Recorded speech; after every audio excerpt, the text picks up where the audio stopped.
Delhi cantt शमशान घाट में 9 साल की मासूम बच्ची की रेप के बाद हत्या मामले पर उबाल अभी जारी है। वहीं बेटी के पिता का क्या कहना है, चलिए आपको बताते हैं। बेटी के पिता का कहना है कि मेरी एक ही औलाद थी, आखिरी बार उसका चेहरा तक देखने को नहीं दिया।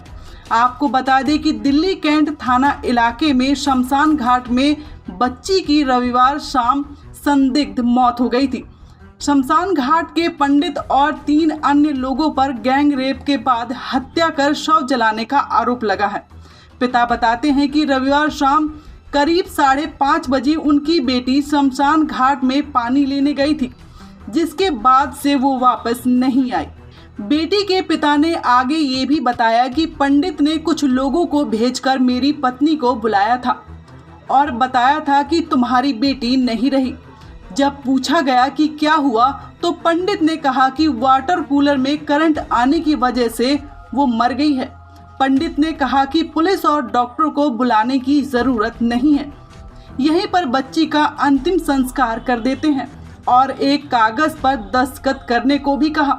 जब मैंने इनकार किया तो मेरी पत्नी से कहा और जब उसने भी इनकार कर दिया तो इसके बाद ज़बरदस्ती मेरी बेटी का अंतिम संस्कार कर दिया। इसके बाद जब हमने हंगामा किया तो गांव के कुछ लोग आए और उनमें से किसी ने 100 नंबर पर कॉल कर दिया था, जिसके बाद लोगों ने पानी से आग बुझाने की कोशिश की।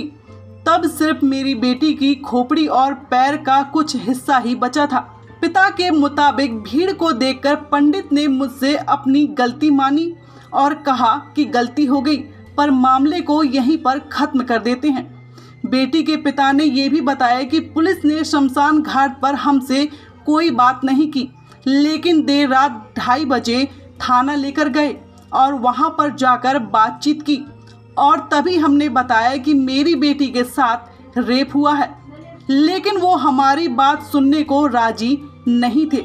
इसके बाद 16 से 17 घंटे बाद हमें छोड़ दिया जाता है। Special desk Navdeep today, Delhi.